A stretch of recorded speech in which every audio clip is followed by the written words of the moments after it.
आपको अब चलिए अब तस्वीर बुला देते हैं, क्योंकि अब ये कह रहे हैं राहुल गांधी की सिर्फ अडानी अंबानी को बुलाया गया, बॉलीवुड सेलिब्रिटीज को बुलाया गया। तो तस्वीर आपके लिए देखना बहुत जरूरी है, क्योंकि खुद प्रधानमंत्री नरेंद्र मोदी ने किसी से मुलाकात नहीं की अडानी अंबानी से, लेकिन जिन्होंने श्रमदान किया था उनका सम्मान देखिए कैसे किया जा रहा है। ये वो लोग हैं जिन्होंने राम मंदिर की जो परिकल्पना है उसे सच किया था, उन पर पुष्प वर्षा करके।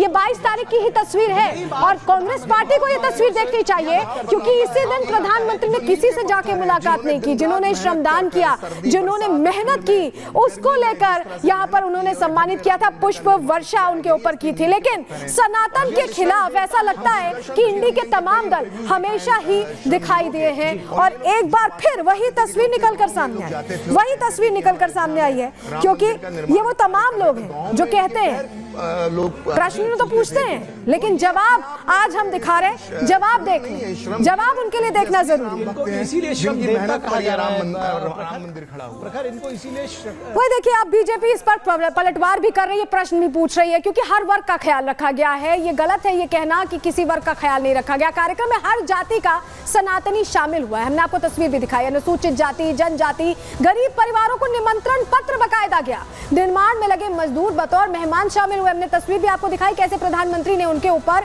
पुष्प वर्षा की। मजदूरों पर 150 श्रेणियों के 7000 लोगों को निमंत्रण भेजा गया था। संत थे, राजनेता, व्यवसायी, खेल जगत के लोग, तमाम लोग, कला जगत, कवि, लेखक, साहित्यकार सभी शामिल हुए थे। जनजातु, घुमंती जनजाति और कार सेवकों का भी परिवार इसमें शामिल हुआ था। यानी आप समझ लीजिए कि सबको लेकर यहाँ पर इस उत्सव को मनाया गया था, क्योंकि 500 सालों का जब सपना पूरा हो रहा था तो ये अपने आप में बहुत बड़ी बात है। और इसीलिए बीजेपी कह रही है कि कांग्रेस की राजनीति बस इसी के आसपास घूमती रहती है। उनके पास न जवाब होते हैं देने को, न सही तरीके से प्रश्न पूछने को होते हैं। सुनिए जरा। गांधी का दिमागी दिवालियापन है। राहुल गांधी का परिवार ने 50 साल तक भारत को लूटा।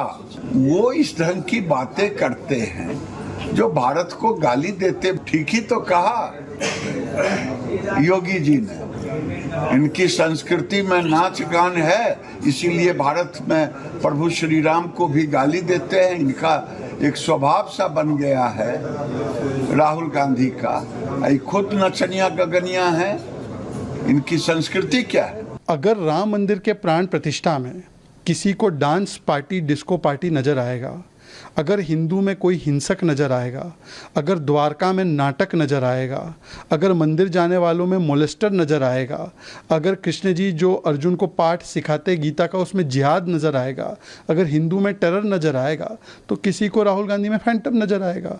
रोम मानसिकता से बाहर निकले, राम के आदर्श को अपनाएं। तो चलिए फिलहाल जवाब दे दिया है योगी आदित्यनाथ ने और एक तरह से उनकी जो तमाम आरोप थे उस पर क्लियर भी कर दिया, फर्क समझा दिया। चलिए आगे बढ़ते हैं, अगले सेगमेंट की अब बात करते हैं, जहां लगातार प्रकृति अपना रौद्र रूप नेपाल में दिखा रही है और उसका पूरा असर बिहार से लेकर और जगहों पर भी पड़ रहा है।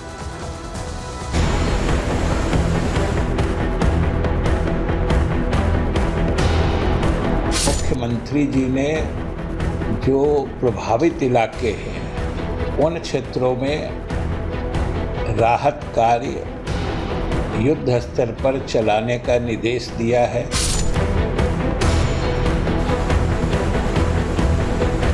जहां पर सड़क मार्ग से पहुंचना कठिन है या मुश्किल है, उन इलाकों में हवाई मार्ग से भी खाद्य सामग्री पहुंचाई जाएगी।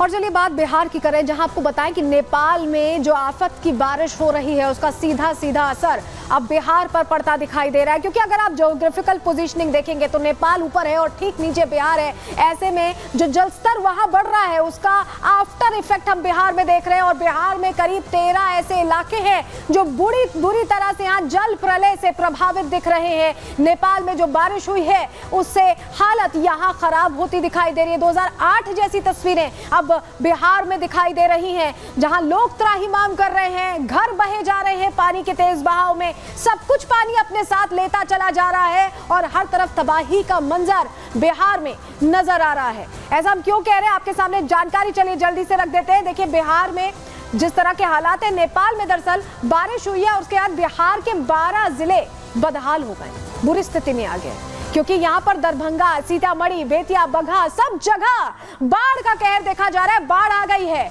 24 घंटे में बिहार के ऐसे 7 तटबंध हैं जो टूट गए हैं। जी हाँ, पानी के बहाव में टूट गए।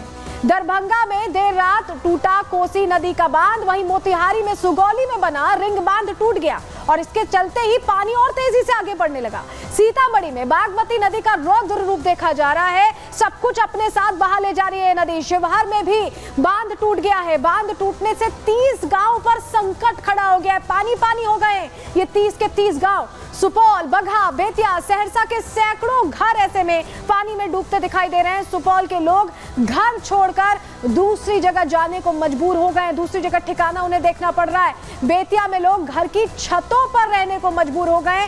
ये स्थिति गंभीर स्थिति बन गई है। आपको चलिए पहले तस्वीर दिखा देते हैं। 4 तस्वीरें आपके सामने रख रहे हैं, कैसे हालात चिंतनीय हैं। देखिए बाढ़ में कैसे ग्रामीण फंसे हुए हैं। यहाँ सेना को बुलाना पड़ रहा है, एनडीआरएफ है, तमाम एसडीआरएफ है जो निकालने की कोशिश कर रही है, लेकिन लोग फंस रहे हैं। अचानक से जल जो प्रलय है वो पहुंच रही, जल का बहाव तेजी से बढ़ता जा रहा है। बांध टूटने से लगातार पानी का फ्लो इलाकों की तरफ हो रहा है। जो गांव हैं आसपास, जो बांध के आसपास बसे हैं, उनमें पानी भर जा रहा है। गांव में देखिए कैसे पानी घुसा है, तीसरी तस्वीर के जरिए आपको दिखा रहे हैं। और घरों के अंदर जब पानी पानी सब कुछ हो गया तो लोगों को अब घर अपने छोड़कर आगे बढ़ना पड़ रहा है। चलिए सबसे पहले अब आपको एक तस्वीर दिखा देते हैं। मुख्यमंत्री नीतीश कुमार दरअसल जिस तरह के हालात बिहार में बने हैं उसको देखते हुए निरीक्षण करने पहुंचे, व्यवस्थाओं को देखने पहुंचे।